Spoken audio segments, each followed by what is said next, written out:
Richard Kuchen. I was a Teleman first class when I was discharged.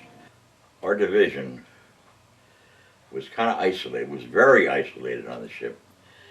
It wasn't restricted, but you would think it would be, or you would have thought it was. The only people we ever saw actually worked in the communication. We were not privy, or they never kind of let us know different things that was going on while we were in Europe. They had trips to the Isle of Capri. They had trips to Rome to see the Pope. They had trips to Venice, which we never got to. It's on the other side of Italy.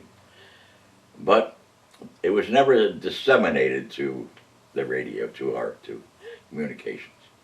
Actually, like I say, we were kind of isolated on the ship. We were all the way forward. There was three units up there. We had the ETs, the radiomen, and the signalmen. We were all the way forward of the ship, right at the end where the catapult stops. And right underneath the flight deck was where our berthing area was. And also our workstation was there. And like I told Matt, at sea, we were 4 on to work and 4 off, 24/7.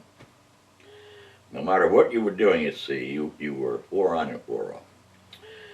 I even went to the chief and mentioned it to him, and said, "Hey, how do you get any sleep?" And we weren't, because we'd work, then we'd go to Radio 2 and play poker. Then we'd come back and work for 4 hours, and then go back to Radio 2. Finally, we'd pass out somewhere. He said, "Well, I'll look into it," but it never changed. I realized it was a new ship,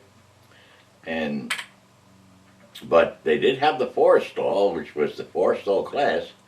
The Forrestal had been built before and had made the cruise before, and must have, set a precedent of some kind that made sense. The 4 on, 4 off for us did not make any sense, and they wouldn't change it for some reason. One of the reasons being is that at that time, Eisenhower and John Foster Dulles ran the country. John Foster Dulles was a fanatic. He was, when it came to the Soviet Union and war, he thought we were going to get attacked any minute, and we had to be totally prepared for it. Ike probably was in a similar kind of mind, I don't know. But they actually ran the ship as if we were at war. This was Cold War, of course. It was at the height of the Cold War.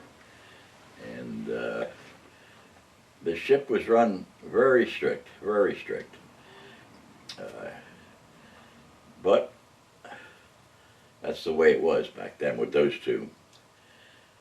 So we'll continue on. We continued on. We went to Athens, Greece. Then we came back to the French Riviera, and we went to Cannes, France, which is down there, and then Nice, which is right next to it. And Nice was nice. We swam in the morning at Nice and went skiing in the afternoon. I have pictures of it. It's one of the pictures. Just took a bus up to the mountains and skied up there and came down and swam. The elevation was that great. I have pictures. We did get a Liberty one day. Our Liberty was restricted to 1 day, but once we went off, we had to come back on a Liberty boat that night. There was no such thing for our gang, to stay any longer than that. I was never in civilian clothes. The whole 4 years in the Navy, I never was in civilian clothes. And a lot of some were, but I was always in uniform. So, let's see, where was I? We were in Nice. We were in Nice when this silly little altercation broke out in Lebanon. I call it that because that's exactly what it was. They called everybody back off the beach and took off. We were at liberty. We weren't, but a lot of men were. We got as many back men as we could, and went off to Lebanon, coast of Beirut. A beautiful town, by the way. And when we get there, people were on the beach swimming. They were in their yachts, going in and out, and I'm saying, "What the hell are we doing here?" Well, the activity was in back of the beach, between two opposing groups. I forget what it was.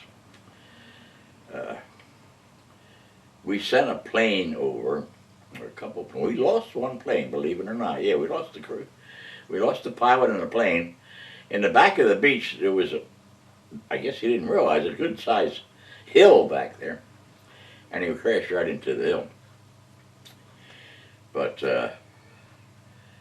that was